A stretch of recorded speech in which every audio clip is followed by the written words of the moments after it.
Hey guys, hope you're doing good. In this video, I'm going to show you how to find repair mode in any Samsung phone. To do this, just go to settings and scroll down. Click on device care and please listen to me carefully. In other Android phone, you can see there is a repair mode.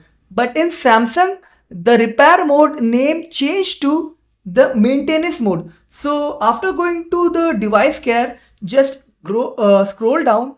You can see maintenance mode. Maintenance mode is very similar to repair mode.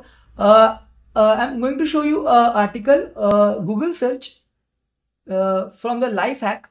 You can see, you can read it that Android repair mode and Samsung maintenance mode are very similar feature that protect your data when you send your device to a repair center. Okay, so just open maintenance mode and turn it on and you can use it just like a repair mode. Okay, hope you like this video. If you did, please don't forget to subscribe.